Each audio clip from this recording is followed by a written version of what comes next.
کرو سٹارٹ۔ السلام علیکم۔ آپ بخوبی پریم چند کے بارے میں واقف ہے۔ تھوڑا بہت میں آج پریم چند کی مزید حالات زندگی اور ادبی خدمات پر روشنی ڈالوں گا۔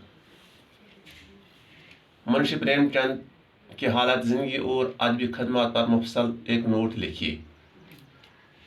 حالات زندگی۔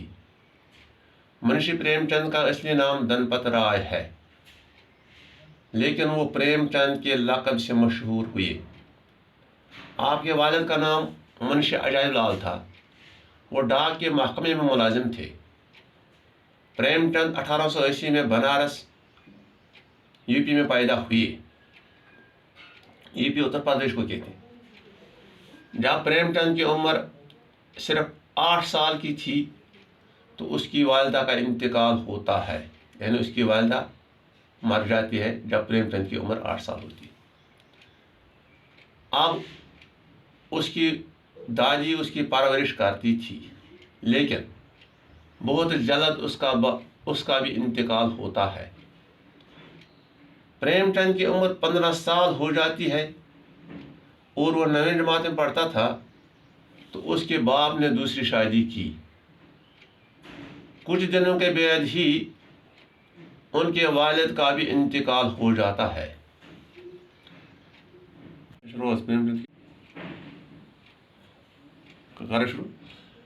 پریم چند پر ایک کے بعد دیگرے مصیبتوں کے پہاڑ گرتے جاتے ہیں، لیکن 10ویں جماعت کا امتحان پاس کیا۔ محکمہ تعلیم میں استاد کی حیثیت سے کام شروع کیا۔ ملازمت کے دوران ہی FA پاس کیا۔ مشکلات سہتے ہوئے ان کی زندگی کندن بن گئی۔ کندن سونے کو کہتے ہیں، یعنی پختہ ہو گئی۔ اپنی قابلیت اور محنت کی وجہ سے ڈپٹی انسپکٹر مدارس کے عہدے تک پہنچ گئی۔ مدرس کا جمع ہے مدارس۔ 1921 میں ملازمت سے استعفیٰ دیا۔ 1936 عیسوی میں ان کا انتقال ہوا۔ ادبی خدمات۔ منشی پریم چند نے ملازمت سے استعفیٰ دینے کے بعد پوری زندگی ادبی خدمات میں صرف کی۔ پریم چند کا نام چوٹی کے ادیبوں میں شمار ہوتا ہے۔ منشی پریم چند نے ہی افسانہ نگاری کی شروعات کی۔ منشی پریم چند سے پہلے داستانیں لکھی جاتی تھی، لیکن منشی پریم چند نے ہی افسانہ نگاری کی بنیاد ڈالی۔ جہاں آپ نے افسانہ نگاری میں نام پیدا کیا، وہاں آپ نے ناول نگاری میں کم درجہ نہیں رکھتے۔ پریم چند پہلے افسانہ نگار ہیں جنہوں نے عوامی زندگی کو اپنا موضوع بنایا اور اردو ادب کو سماجی حقیقت سے روشناس کیا۔ روشناس کرنے سے مطلب واقف کیا۔ ان کی پہلی کہانی انمول رتن اور آخری کہانی کفن ہے۔ اگرچہ پریم چند نے مسلمان، ہندو، مذہب، شہری، دیہاتی، غریب، امیر زندگی، ظلم وغیرہ وغیرہ سب موضوعات پر بحث کی، لیکن دیہاتی زندگی ان کی افسانوں کا مخزن ہے۔ مخزن کہتے ہیں انبار کو، خزانے کو۔ زیادہ تر آپ نے دیہاتی زندگی کی ترجمہ لکھی ہے۔ آپ نے اپنے کلاموں میں فطرت کی ترجمانی کی۔ ایک ہنس نام کا رسالہ جاری کیا، پرنٹنگ پریس خریدا اور پبلشنگ کا کام شروع کیا۔ پریس کی آمدنی کم ہونے کی وجہ سے لکھنؤ آ گئے، یعنی بنارس سے وہ لکھنؤ آ گئے رہنے کے لیے، کیونکہ اس کی پریس کی آمدنی کچھ کم ہو گئی، آمدنی بڑھانے کے لیے۔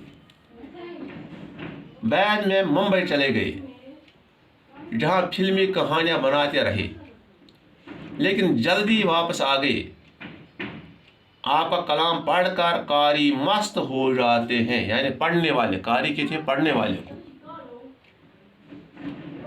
بہت مست مشغول ہو جاتے ہیں آپ کی ناولوں افسانوں میں۔ ناول نگاری پر پریم چند کو حاکمانہ قدرت تھی۔ آپ کے ناولوں میں اسرائے محبت، بازار حسن، چوگان ہستی، نرملا، گودان، میدان عمل، گبن وغیرہ وغیرہ شامل ہیں۔ آپ نے افسانہ نگاری کی بنیاد بھی ڈالی اور افسانہ نگاری میں ایسا نام پیدا کیا جس کا ابھی تک کوئی ثانی پیدا نہیں ہوا، یعنی کہ پریم چند کے برابر کوئی افسانہ نگار ابھی تک پیدا نہیں ہوا ہے ہندوستان میں۔ افسانہ نگاری اور ناول نگاری میں جدت لائی، یعنی نیا پن لایا داستانوں سے، پرانے داستانوں سے نکال کر۔ آپ کے افسانوں کا پہلا مجموعہ سوز وطن ہے۔ آپ کے افسانوں میں نمک کا داروغہ، گلی ڈنڈا آپ کی کتاب میں ہے افسانہ، بڑے گھر کی بیٹی، عیدگاہ، پنچایت، حج اکبر، نجات، کفن وغیرہ وغیرہ مشہور ہیں۔ پریم بتیسی اور پریم چالیسی آپ کے بہترین افسانوی مجموعے ہیں۔ آپ کا کلام نہایت سلجھا ہوا اور صاف ہے، ترقی پسند تحریک کے قریبی معاون ہے۔ مجھے امید ہے کہ آپ اس نوٹ کو اپنے کاپی پر اتاریں گے اور یاد بھی کریں گے۔ اگر کوئی مشکل آ جائے گا تو میرا فون نمبر نیچے دیا ہوا ہے، فون پر مجھ سے رابطہ کریں۔ باقی وسلام۔